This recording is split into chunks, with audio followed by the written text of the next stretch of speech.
Julian, welcome tonight. Welcome virtually in MAS in our museum. You're visible on this large screen for all of our audience. One introduction that you might have heard. Can we hear him? Yeah. You should unmute yourself. Julian, can you unmute? I'm sorry, I thought you said, can you introduce yourself? This is very nerve-wracking to be projected at such a dimension behind you, but I feel like Big Brother over here.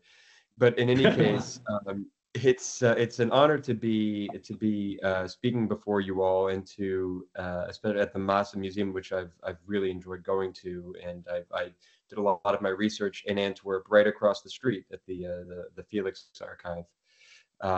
And I really enjoyed the visit, but and also here I'm so happy to hear that the success that this exhibition has been having, and that the accomplishments of de Gerlache and his men are being recognized and given the appropriate attention after having been seen as kind of an almost afterthought or a footnote to the history of Antarctic exploration, when it's very much the expedition that started it all.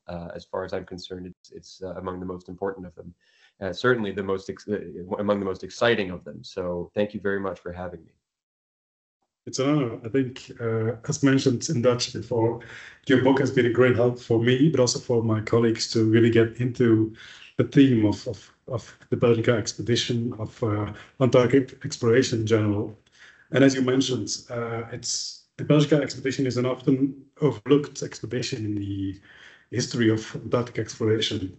And brings me to my first question I had immediately when I read your book. And for me, the question that came to mind immediately was, how do you, as an American, get to know about the story? Do you have any roots in Europe, or? As it happens, I do. My great-grandfather was from Zaren in Belgium, and I escaped at the beginning of World War I to Paris, where he settled. And my mother is French and met my father, but never forgot her Belgian roots. And so this was the idea of this Belgian story, when I first heard of it, resonated with me. And I'm not saying it's because I have Belgian roots that I pursued it, but it certainly made me look closer at it. And it was striking when I first heard of this story in an article that was about something completely different. It was about exploration of deep space and the possible the preparations for missions to Mars, and how NASA was looking at expeditions at the turn of the 20th century to the Arctic and Antarctic as analogs, as examples, and to try to draw lessons about the perils of going into a hostile environment, and in the inability to communicate with the rest of civilization, and what people had to confront, the loneliness, the fear, the isolation, the extreme elements, and all of those. The closest analog there was to what people predicted for the astronauts of the future was the polar explorers of the past. And in this article I read, it began in a very unlikely fashion with 2 or 3 paragraphs on the Belgian Antarctic expedition of 1897 to 1899. And in those 2 paragraphs, the author very, I guess, teasingly, very skillfully wove this story of the men going mad in the poles, and of these characters that were just so outlandish. There was the Belgian aristocrat who launched the expedition, Adrien de Gerlache. There was Roald Amundsen, who anybody who knows anything about polar exploration has heard this name as the man who conquered the South Pole later on. And there was the inimitable Frederick Cook, who is famous. If he's remembered at all, he's remembered, the American doctor on board. He's remembered for later fabricating his conquest of the North Pole. So he's remembered as a liar and a fraud. And so the idea, all of these elements of madness, of con men, of aristocrats, of Belgians and Norwegians, it was just such an incredible story to me, and it felt like Edgar Allan Poe could have written it. And when I saw that it was the idea that it was a Belgian expedition of all places was surprising, given that, even though Flanders has an incredible maritime history, and has the history of modern Belgium is not well known for its maritime exploits. It has a very short, I believe it's about 60 kilometers of shoreline, did not much have much of a navy, and the merchant marine at the time was not basically was limited to the navy was limited to a ferry service in the North Sea. So how did this nation launch what was one of the most significant Antarctic expeditions? So that really drew me in, and the fact that I had Belgian roots, I guess, was also a factor as well. It helped that I spoke the French language, and I think that's one reason why it was not. Oh, you do? I do, yes. Well, through my mother. I believe that's one reason why this expedition did not get the attention that a lot of the other famous expeditions did. For example, Shackleton or Robert Falcon Scott, because the English tradition it's a core part of the English tradition. These myths of these modern polar heroes, but I guess it didn't. The language barrier prevented many of these stories from making its way to global audiences the way that the Shackleton story did. So that's how I get into it. That's the extent to which my Belgian roots inspired my project. Yes. So actually, quite coincidentally, that you read this one article and got to know about the Belgian expedition. Absolutely. And then still you thought it would be, still it was large enough for you to start writing a book on it. It was large enough for me to look into why nobody had done that before. I was curious. I actually called a friend of mine who was a screenwriter in Los Angeles, and I said, well, you've been looking for your next movie. Here it is. And he says, well, in Hollywood, nobody makes anything original anymore. Everything has to be based on a book. So maybe if you can find a book for me to adapt, I will. And I looked, and I saw that there was no book about the Belgica expedition. There is certainly not in the English language. There is a very good, very well researched book by Joseph Verlinden in Dutch. And but I saw it certainly did not have a very wide printing, and so I said, well, if there's no book, this is very strange because it's a crazy story. Maybe I'll write one, but maybe there isn't. Maybe there's a reason that it hadn't been done. Maybe there isn't enough primary source material. Maybe there weren't enough diaries. Maybe there weren't enough survivors who wrote about this.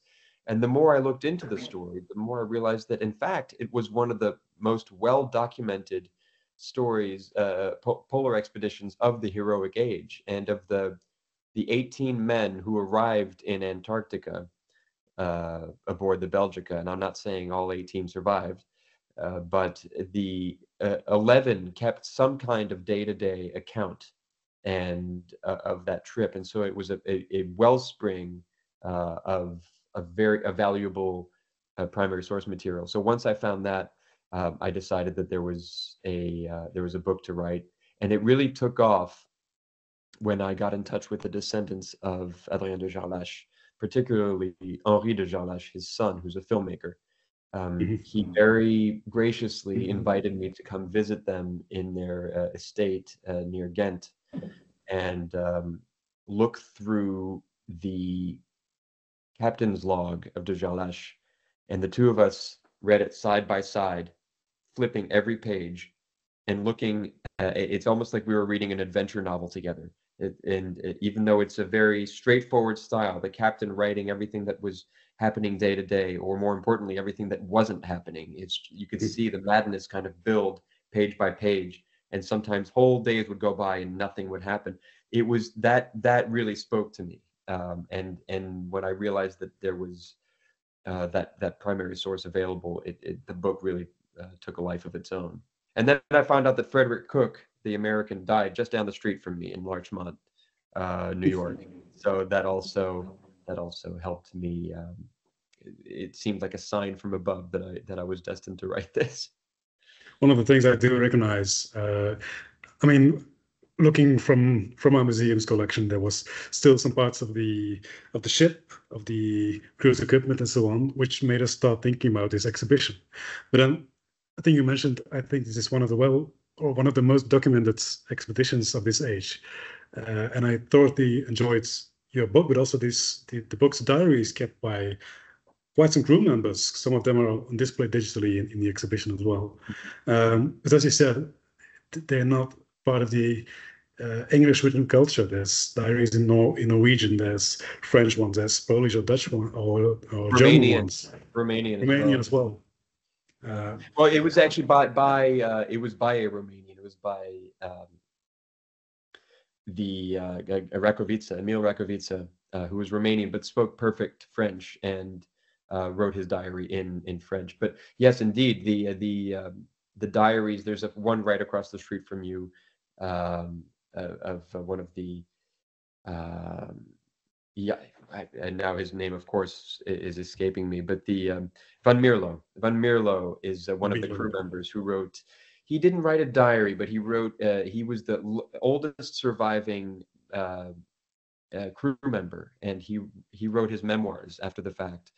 And there was also the most touching of all the diaries is by a Norwegian sailor named Carl August Vinke, and it is tragically cut short, but because of the circumstances of the trip and what happened to him. But that was an incredible resource to go into the mind of this young 20-year-old sailor with all of his life ahead of him and these dreams of Antarctic glory, and his unvarnished opinion of his commanders, of saying exactly what he thought about de Gerlache and Lecointe. And it wasn't always flattering, and but then he has very poetic descriptions of the tempests and of the storms. He compared the whistling of the wind in the rigging and the deep sound of the sea crashing against the ship to a Beethoven sonata. He said it was like the bass and the piccolo. So that those, again, they were wonderful writers. They wrote not as if they were writing for posterity, but for me it was extremely useful. It was as if they all had a very romantic style. Even though this was a scientific expedition, they were writing like romantic writers.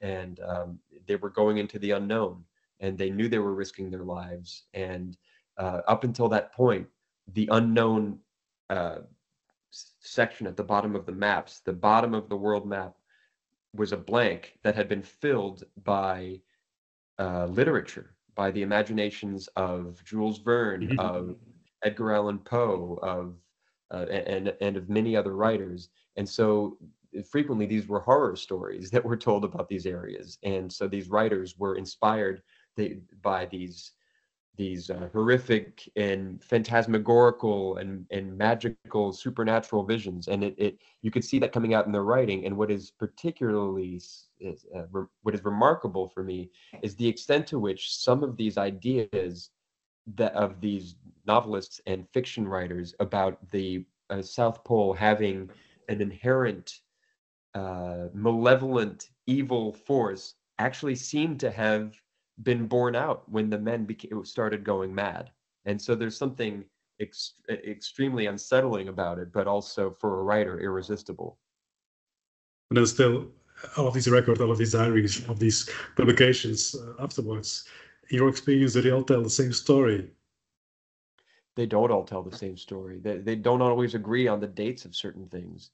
For example, with the day that the sun reappeared, is remembered by one writer as 4 days before another writer, another crew member remembers the sun reappearing. Mhm. And it's not out of any deception. It's out of it. Maybe it has to do with the fact that the night lasted for almost 3 months straight, and people lost track of time and of the days and of what a day even meant. Um, and then you have the unreliability of human memory. And so even if it's just something that happened 3 days ago, some people had different perspectives on it. It's a completely different story. And that's why in retelling this story, it's important. It's like the movie Rashomon. You know, you don't know. It's a completely different story depending on whose perspective you follow. And so the best thing you can do is to try to combine or reconcile these differing perspectives.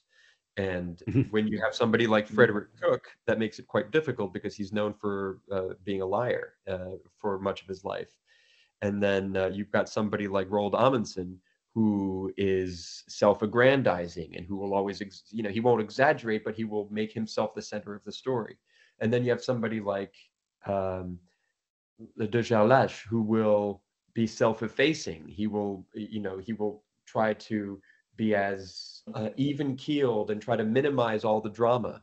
He will try to say that everything went well. And then you have somebody like Georges Lecointe, who had a book to sell and spared no details about the madness of the men. And of course, everybody thinks that they're blameless and it's somebody else's fault. And so you have to find who is, you triangulate all of it, and you have to find who is right among all of these competing narratives. And it's kind of the fun and the difficulty too, because I only can tell one story. I can't tell every perspective. There's one thing we tried in the exhibition is to, I mean, put these areas one next to each other, just to be able to see and read different perspectives on one moment, on one the day they left, or the day the sun went under for the last time in weeks, in months. So we try to put them next to each other so you see the young sailor complaining about him. He has to the couple once again, while the Mhm. other was euphoric with finally able to leave and so on. Yeah. Um, then one thing, the narrative, well, the classic narrative in Belgium has always been about de Gerlache and his Belgica expedition. And while reading your book, one refreshing thing I think was one gets the impression of a strong trio, Amundsen, Cook, and Lecointe, versus the somewhat weaker or becoming weaker leader, de Gerlache. Can you explain some elements which support this way of looking at this company on board? Yeah, well, one narrative that seemed to come out, which I think was not exactly right, is that uh, that trio that you mentioned, Lecointe and Cook and Amundsen, took over the command of the expedition, and that's not quite true. I don't think the hierarchy was ever in question. I think maybe they realized that de Gerlache was not uh, was in terrible pain, was suffering tremendously, but they and that he would not be ready for another year of an expedition. It was planned for it to be even longer, and it was quite obvious that he thought he was dying, and that he was not in a position to be able to continue the expedition. And meanwhile, after though they did suffer, the trio, they ended up recovering and were filled with energy and wanted to pursue the expedition to reach the Antarctic the magnetic South Pole. And I feel like the idea that he was weak. It is true that he was not the natural leader that they were. He had a great, very bold, and very far from weak vision about reaching the Antarctic, and he managed to gather the funds. He managed to gather the men and defy the challenges and the adversity, and made that happen. And I think that's quite strong. Um, Mhm. However, when he was confronted by a rebellious crew, in Punta Arenas, for example, and on the way down down the coast of South America, he proved himself to be too conciliatory, too not enough of a disciplinarian, and that set a bad precedent, and it set the wrong tone, and I think turned a lot of the crew against him. Uh-huh. And so I think Lecointe was a much stricter presence, a probably much more difficult man to get along with, I would assume.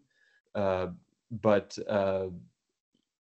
and then you have Frederick Cook, who earned their love and trust by constantly interviewing them about how they were feeling, and about really caring for the officers as well as the crew, almost as a fatherly figure. He had been to the Arctic before, so he also had his experience came to bear on this. He seemed to be, I don't know, a guiding light, almost a messiah-like figure to all of them. And then you had Roald Amundsen, who is the definition of a natural leader. It's just a bear of a man, 6'3", or thereabouts, and just extremely resilient, determined, and masochistic to the point where he invited suffering. He thought the more he suffered, the more he was getting out of the experience. And so, yes, they did have very differing personalities, even though they were all driven to the same destination. They were not all born to live the same glory, I would say. But I disagree with the idea that he was weak, but he made some very bad decisions, de Gerlache, I would say, in retrospect. Although, if it weren't for those decisions, we wouldn't have a book to write. Talking about all these men, all these characters, is that when if you would be able to still ask questions to one of these crew members, do you have any idea who it would be? I would want to ask de Gerlache why he refused to eat penguin. Because I think it's described quite well with the taste and the smell of it. Yeah, well, I think that is described well. Yeah, I asked his grandson, why do you think his grandchildren are also Antarctic explorers, and I asked his grandson Jean-Louis, why do you think your grandfather refused to eat penguin, even though the surgeon aboard, was saying that it could save their lives and stave off scurvy, and he was clearly suffering greatly from scurvy. And Jean-Louis said, "Parce que c'est répugnant," because it's disgusting.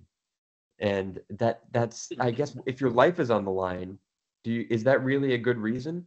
And so I wonder whether it was because he didn't trust Frederick Cook, and history has proven that there's plenty of reasons not to trust Frederick Cook, or whether he thought that he was beholden to the Belgian sponsors and subscribers and the people who had funded the expedition to eat the food that he had bought with the budget that he had raised from their contributions, or whether he thought that it was uncivilized to eat raw meat or to eat penguin. I don't know what it was, but that's one question I would have wanted to ask. I also wanted to know, although he was pretty forthcoming about it, why he decided to pursue a southern course when he knew that there were very high chances to get caught in the ice. I was about to ask that. Yeah, and I would suggest that he might say, in his book, he says that we had to pursue a southern course to avoid the storms at the edge of the pack ice, and that the further in they went, the more they would be spared the cruelties and the destruction of the sea. Now, you could do that without going 20 miles into the sea, into the ice pack. And so he clearly had ulterior motives. And I want to know, did you know you were going to get caught and in the ice? And was that why you did it? And because that way you would have a great story to tell. I'm sure that this was his thinking, but I would want to know if he would admit it.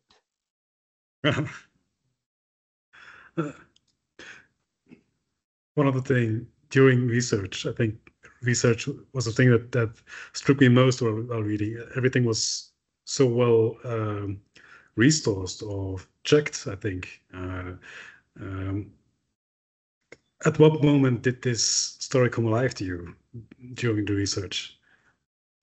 I think it's that moment I told you about when I met with Henri de Gerlache and saw these logbooks for the first time. And this, I also saw under their grand staircase was one of the sledges that was used by the expedition, and it was one of, I believe, it was one of Frederick Cook's sledges. And I touched it with my hand and felt a connection with. It was the first object that I had touched that had been aboard the Belgica. So that it was. I guess it's not necessarily research as much as it is just communing and time traveling and to that period. And so that was the moment where it all sort of came alive to me. And I saw the glass plates that Frederick Cook, who was also the photographer of the expedition, had. The Gerlache family had these glass plates and almost the negatives of the photos, and I was looking at those, and those also made it all come alive. And then during that same trip to Belgium, I went to the Natural Sciences Museum in Brussels and met some of the closest I would come to meeting somebody who was on that expedition is when I saw the stuffed penguins, the stuffed emperor penguins that had been killed by the men for their meat and had been preserved by the naturalist Emil Rakovica, and you can see them. They've been stuffed. Their eyes are dead. But there they still stand. These creatures who were sacrificed for the glory of the explorers, and that also made it come alive to me. So. And then from then it was just more and more the reading Vinca's first person account and meeting with some of the descendants of the crew members, and then also looking through Norwegian newspapers and finding out what happened to Adam Tollefsen, who is the man who probably suffered to the greatest extent of the psychosis that affected a lot of the men, and finding out that he spent the rest of his life registered to an insane asylum and lived for many years, many years, haunted by the horrors that he saw on the Belgica. That also made it come alive to me. Talking about descendants, I mean, you spoke to us about meeting the Gerlache family.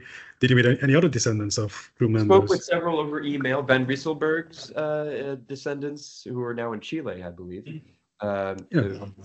And then the descendants of Lecointe, who Olivier de Screvel, who married Lecointe's, I believe, granddaughter or great granddaughter. And then also there was another relative of Lecointe's whose first name escapes me, and I feel ashamed of that. But I met with them at the Natural Sciences Museum as well, and going through all of the archives at that science museum, it was also just an absolutely unforgettable experience of touching these things that were touched by the men of the Belgica, of seeing all the correspondence that led to the many volumes of letters that led to the raising of the budget and the preparations for this trip. Yeah, this is actually hard to imagine. Natural Science Institute in Brussels, the building is full of specimens and so on, but being able to see or touch this one that came back from the Belgica is really astonishing. It is. When you and for anybody who's visited that museum, it's got wonderful exhibits inside. You got the dinosaur, you've got everything else. But what you don't realize is that for all of the public-facing museum, there's a massive amount behind the scenes, and it feels like something that crept out of Gabriel Garcia Marquez's imagination, this magic realist labyrinth of a museum that was built at the beginning of the 20th century, I believe, and just there's taxidermy stuffed into every corner, bones in drawers, and vials of monstrous sea creatures that are kept in jars of arsenic. And it's just it's a remarkable place to be, and it feels like something Terry Gilliam would have made up. You know, it's really beautiful, or Jean-Pierre Jeunet or something. Anyway, so that was also a remarkable experience. It takes you back to the continent, to Antarctica itself, I think, in some way, back to the crew, but also to the continent. And then, as I was told, you've been in Antarctica I have to research or get the feeling. I suppose you were in the Gerlache Straits. What did it do to you, having the knowledge of this whole story? Well, when I was planning on going, I told a friend of mine. I have been working in magazines for more than 20 years now, and I was having dinner with my mentors, an old editor, and I said, I think I'm going to go to Antarctica to write this book. And he said, well, why do you need to do that? You can just read the diaries, can't you? Why do you need to go to Antarctica? Questions. Right. It's not a first person book. And I said, well, and he suggested that he thought I just wanted to take the opportunity to do a bucket list trip to Antarctica, do something that I would have wanted to do anyway, and be able to write it off on my taxes. But in fact, I thought that to rely on the diaries would limit my ability to describe this environment in all of its splendor. And for one thing, all of the photos are in black and white. So I would be missing out. You know, it's easy to imagine a black and white landscape of snow and clouds and sea but I thought there was surely more to it than that. And then I wanted to hear it. I wanted to see it. I wanted to smell it. And it actually did live up to my expectations, and more so, because not only is it extremely polychromatic, you see it's just a beautiful array of colors that just blew my mind, from the turquoise to the deepest cobalt blue of the ocean, from the scarlet red of the beaks of Gentoo penguins to the bright orange of the lichen, and the iridescence of the sunsets, and it was spectacular. And the smells, however, were absolutely revolting frequently. You thought that I expected a crystalline Antarctic air of just the pure distillation of iceberg water or something. In fact, there's the penguin rookeries, and are horrendously foul smelling. It's like imagine a dumpster behind a seafood restaurant on a hot summer day. And then there's the whales. The breath of whales is nauseating. And it's just I thought that was, as a writer, this was wonderful to me, especially when one of my shipmates slipped in a penguin rookery, and it fell into the guano and was covered in it. And for the rest of the trip, another week or so, he could not get the stench off him, no matter how many times he showered. So all of this, and also being able to, what was striking to me in that experience was being there with scientists who were going to the very same waters that the scientists of the Belgica first documented. And even though it looked the same, I would even recognize elements of the landscape from photos. It looked as if nothing had changed in 120 years. But when I went with the scientists who were taking samples of water, for example, to test the salinity or the populations of microorganisms, they could tell that there had been in recent years some dramatic change. For example, one example that I mentioned in the book is that the phytoplankton, the type of phytoplankton that was typically in that area, is no longer there because the waters are too they're not saline enough, because there's so much meltwater from the fresh water of the glaciers.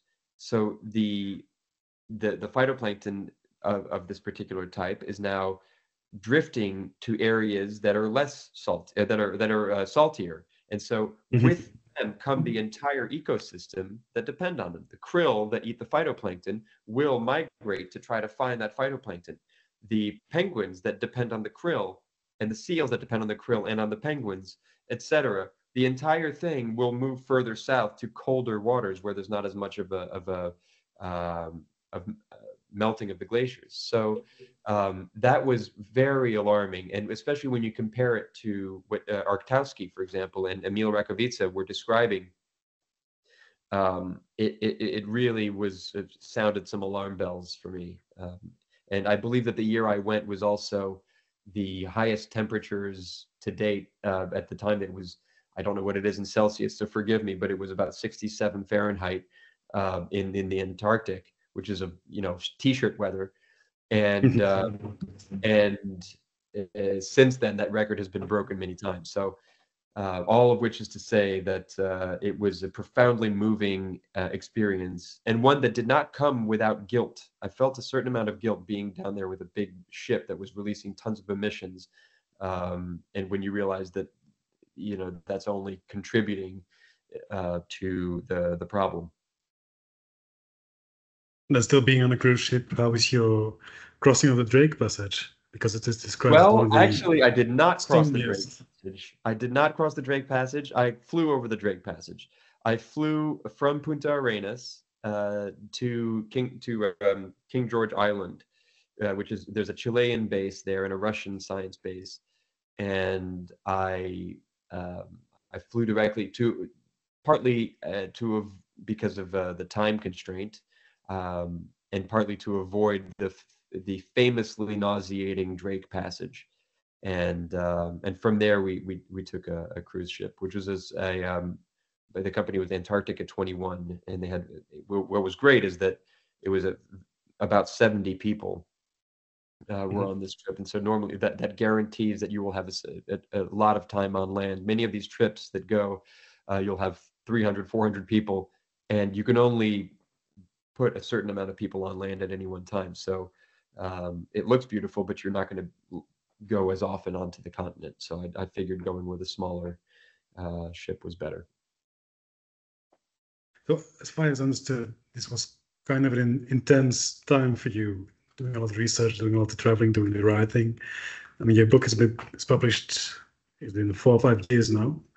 In what way does the story still, what I was about to say, haunts you, but still follows you?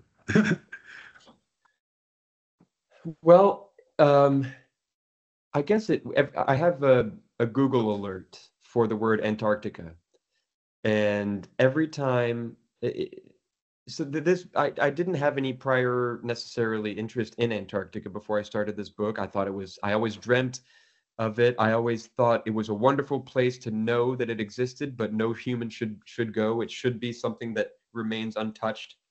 And I love the notion that there is an area that humans couldn't reach that was so extreme that we should respect the awesomeness of nature. Having gone there makes me realize that how fragile that idea is, and it doesn't mean that nature is not awesome. In fact, it means that it is awesome. It just means that we can't control it.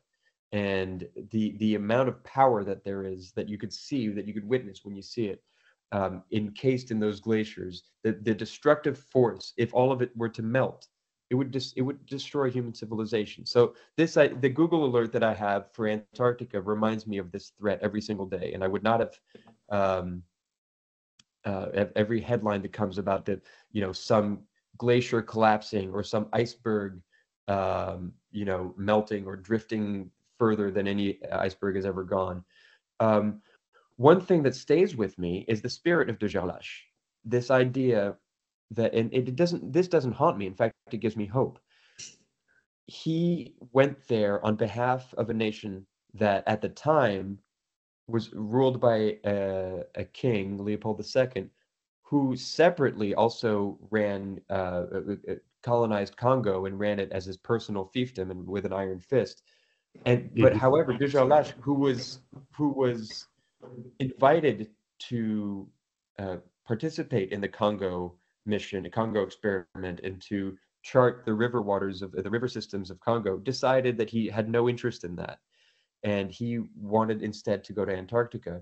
And as opposed to every other explorer of his time, when he went there, he didn't claim any ground.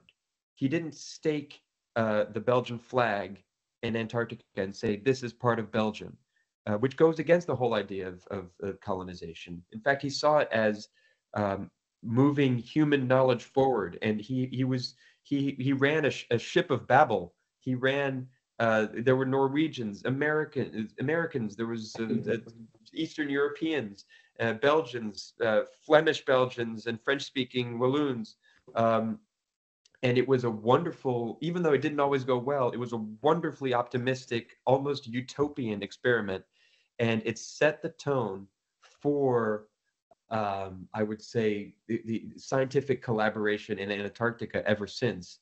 And right now, Antarctica, for all of the climate concerns that we should have about it, it remains one of the most incredible achievements in human civilization as a land of peace and science and knowledge and collaboration, where East and West can collaborate, where Russians and Americans can collaborate, and that in turn led to that very spirit was, I would say, directly related to de Gerlach's refusal to turn it into a colonial project. And in turn, that inspired the International Space Station, which right now, unfortunately, is proving its limits.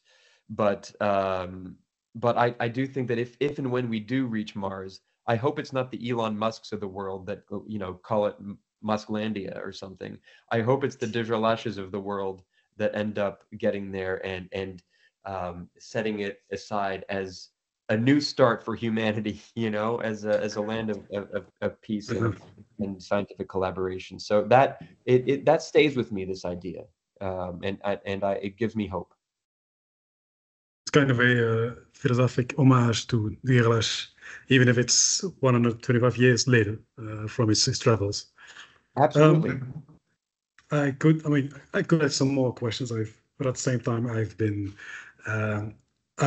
diving so deeply into the story, into the crew members' ideas in their heads, their stories, and also it feels quite weird to stand and stare at the screen while there's others watching you. Oh, sure. I don't know if the audience has any questions, but I was about to ask if there's any questions. I think the floor is open.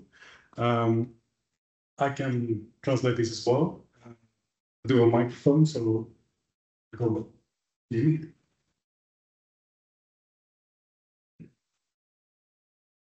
Thank you so much for your talk. It's been very interesting. I was wondering about the end of the story. So when they came back to Belgium, how was that perceived? Because I realized it was a very weird time. They had these colonizations. There was world wars were happening. Did people actually realize what they did, and were they happy? Were the investors happy, or was it like the silent death or something very weird because it was a Madhouse? It's a great question. He was even though the goals that de Gerlach had set for the expedition, which were to reach the South Magnetic Pole, for example, and to go further than anyone had gone.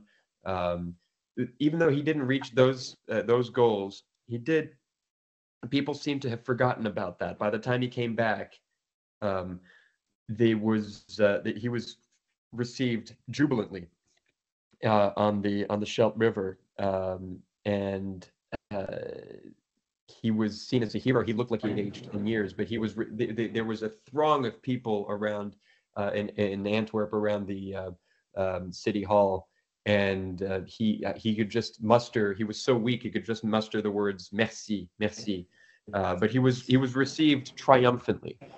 It's because, and I think it's almost that his bet had paid off. That people didn't really care about these scientific goals. People cared about human stories, and he came back with one of the great human stories. This was before the World Wars, so there wasn't really that element, but there was a definite, I guess it was a period of strong nationalism and jingoistic pride, and this was something that Belgians could feel proud of. And you mentioned investors, and I would say that there was no investors to be disappointed in. There was no idea of making money from this. This was just an idea of contributing to a glorious Belgian project. And however, it's unlike what Frederick Cook had tried to raise money for his own Antarctic mission before giving up and joining De Gerlache's, and he met with Andrew Carnegie to try to, the richest man in the world at that time, or one of them, and to try to get him to fund his expedition. And Carnegie said, "Well, what do I get for my money?" And he thought that maybe the best he could get ice back from Antarctica and sell it to, I don't know, mix cocktails or something. But he realized that there was not enough money. There was no money to be made, so he didn't want to contribute. And De Gerlache had the great idea that it wasn't about making money. It was really about having a collective investment. I guess more of a national investment of national pride in this project. And so I don't think that there was disappointment in the fact that they failed to reach their stated goals. There's still one thing I was surprised about myself is when looking back into the newspapers of the time the ship arrived back here in Antwerp at the river. I mean, of course, it was front page news, but I still was, and this might just be the way media are working at this day as well, up till this day. There was front page news for one day, and then the second day there were some mentions, and there was some mentions next week. But because this arrival was postponed this many times, they were traveling, but they didn't have enough money to spend on coal or on any. The arrival was postponed this many times that the news kind of deflated before they even arrived. And what was surprising is how fearful de Gerlache was of the press throughout his throughout the entire project. And at first, the press was quite cruel to him when they realized that he was not filling the ranks with Belgians and had to rely on some Norwegian crew members, and that in fact probably not even 50% at one point of the personnel was Belgian. And so he was quite worried, and I think that his worry, his fear about what the press would say, motivated a lot of his more, I guess, rash decisions. But in the end, the press was quite happy to welcome him back as a hero. Any other questions? Yeah. Well, Emerson joined the expedition as a young guy with only some experience in the Arctic area. And during a stay in Antarctica, he did some very good job. And he was a good friend to Adriaan in years. But suddenly, something happened, and there was a nasty relationship after that. You have an explanation for that? Between him and de Gerlache? Between Emerson and de Gerlache. Yeah. Well, the explanation is, I think it comes down to, if you read the diaries, there was an exchange in I guess it would have been the tail end of 1898. And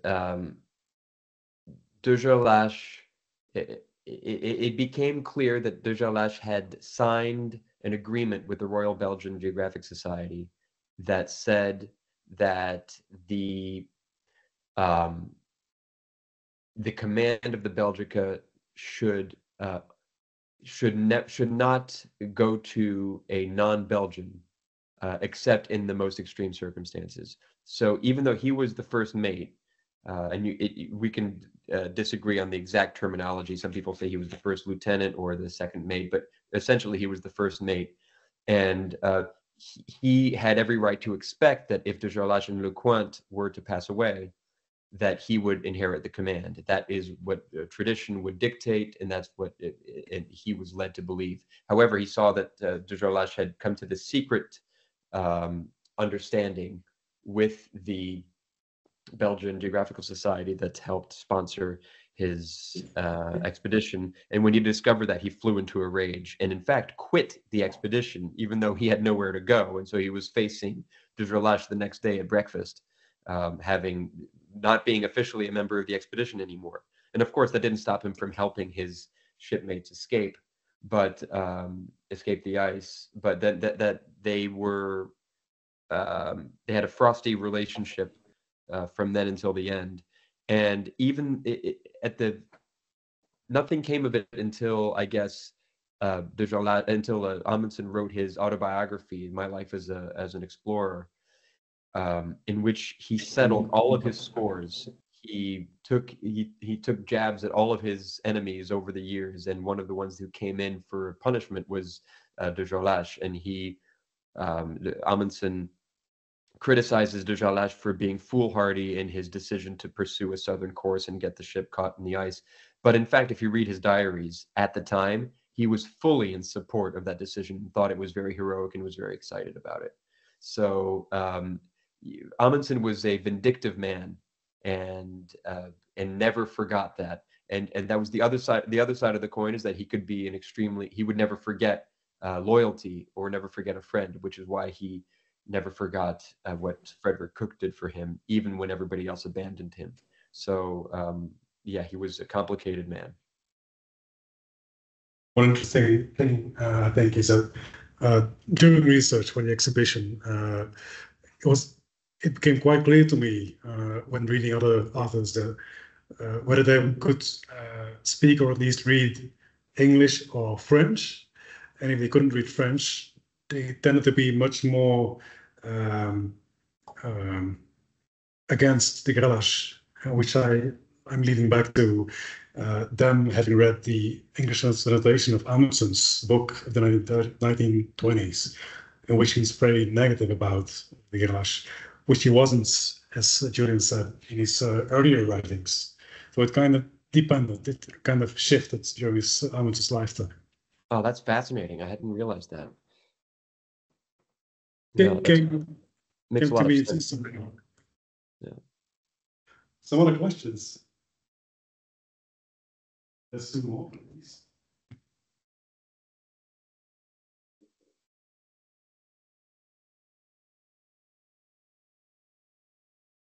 Love to read it. I read it on just a personal remark. I read it. It's in COVID-19. I think the book is from 2021. So I read it during COVID-19, which is a bit symbolical, I guess. That's not a question, it's just a remark. You went where? I didn't hear. I was at home like everyone else. Like it was like post with lockdowns, you couldn't go anywhere. Okay. And I thought it was funny reading a book about people who were isolated. Well, it was funny. I finished the book. I finished the book at the very beginning of COVID-19. And so it definitely made me think about isolation and anxiety and fear and claustrophobia and monotony and all of these factors that can make the people, I could sense in my own very comfortable, privileged way, I could feel a little bit of those forces that drove the men of the Belgica mad. It was definitely a surreal experience finishing that book during COVID, and the fact that it came out a year later and that was still going on is pretty stunning. But then the question itself, sorry. Yeah. What's your personal take, like your personal intimate opinion on Cook? I kind of fell in love with Cook. I think that he's not necessarily trustworthy, but the earlier you find him, the more trustworthy he is. The later on, the more paranoid he became, the more self-aggrandizing he became. He was always a nice person. Everybody who met him loved him, unless you're talking about Robert Peary, who ended up, hating him for lying, supposedly lying, but I think it's pretty clear that he didn't make it to the North Pole. And Henryk Arctowski also didn't ended up considering him a liar and bad-mouthing him in the press. But I loved him for his expansive vision and his of the possible, and of his unconstrained curiosity, and always asking questions, always curious about other people, other civilizations. The fact that he realized that the ways of the Inuit in the indigenous people of the Arctic were of more use and were wiser than the practices of Western explorers, I think is very prescient. And he was prescient in so many other ways. I think his brilliance and his fraudulence were two sides of the same coin. And I say they're almost, he's on this razor's edge between optimism and delusion. And I just think that's a very American quality. But I also learned, the more I read, the more I realized that his writings later in life, especially in prison, were just completely unreliable. And I make that point in the book, that you have to take everything with a glacier's worth of salt. So but I feel like he's the one I would most want to have met, obviously. Him and Rakovica, because Rakovica was very funny, extremely funny guy, even just in writing. And he was known for being funny. His cartoons are hilarious. His drawings are wonderful. But I would have wanted to meet Cook and have a beer with him, although he didn't drink, so or not much. So I don't know that the beer would have lasted that long. That was one of the questions. Yeah, if I could just also give personal the first thank you for an extraordinary book.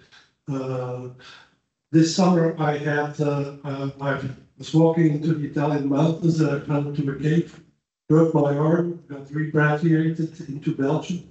And after my surgery, it was kind of painful, but I listened day and night to the audio version of your book, and it helped me tremendously. So thank you for that. Oh, that's wonderful to hear. I'm so glad. How is it going now? Yeah, it was fascinating lying in a hospital bed and listening to the stories of these men 100 years ago, or more than 100 years ago. So it was really helping me also. But my question is funny enough also about Cook, because in my opinion, he is a real hero. Without Cook, there would not be the story. They would never have come back to what he did against the Schurbach. He was pushing them to find a solution to get out of the ice. So for me, he's the real hero. There's a lot of heroes, but for me, he's the real hero. Yeah, and I think I agree with you, and I think that the every other man aboard would have agreed with you too. I think that Roald Amundsen wasn't lying when he said that Cook was the greatest explorer I ever knew. And de Gerlache, I think, reluctantly at first, but afterwards, you just recognized that the interventions of Cook, not only with the light, the baking treatment, the light therapy, the penguin, the seal, and just the very notion that the men had to take their destiny into their own hands and break free. I think even though de Gerlache took that notion and made it even more ambitious and actually devised the plan that freed the Belgica, it all comes down to Cook's pathological optimism. Thank you. Some last questions, maybe, or you just testimony like this. One last question.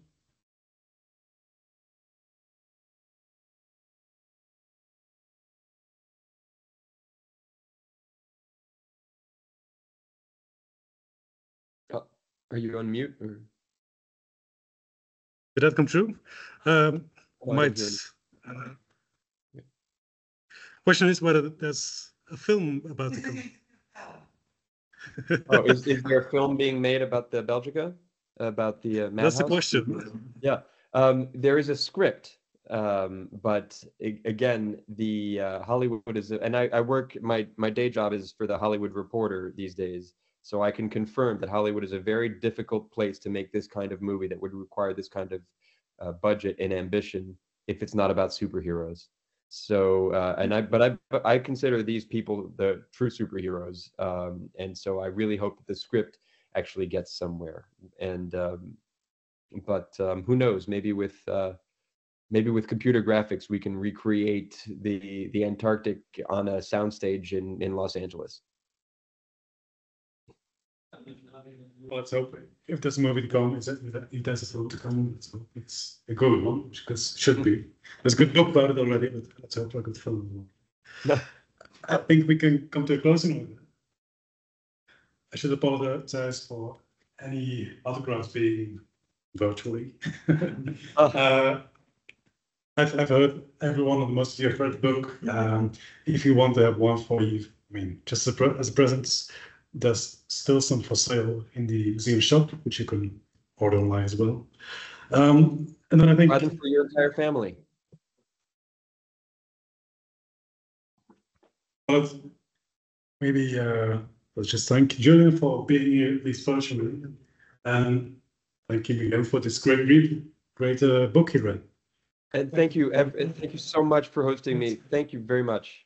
It's an honor to be speaking to the people of Antwerp. And do I see the river in the background there or not? Is that on the screen? Is that the river I see, or is that another side? It isn't, but it's okay. Well, let's just say it was. It's nice to be. It's wonderful to be speaking. I wish I were there in person, because it's a very special place to be there at the origin, the city from which this incredible expedition left and returned. So thank you. It's an honor to speak to you, and I'm so glad to have been invited, and so glad. And I hope those who haven't yet read the book enjoy it, and I'm especially touched by the story of the person who was reading it from the hospital bed. So thank you. Thank you very much. Have a great. Bye-bye.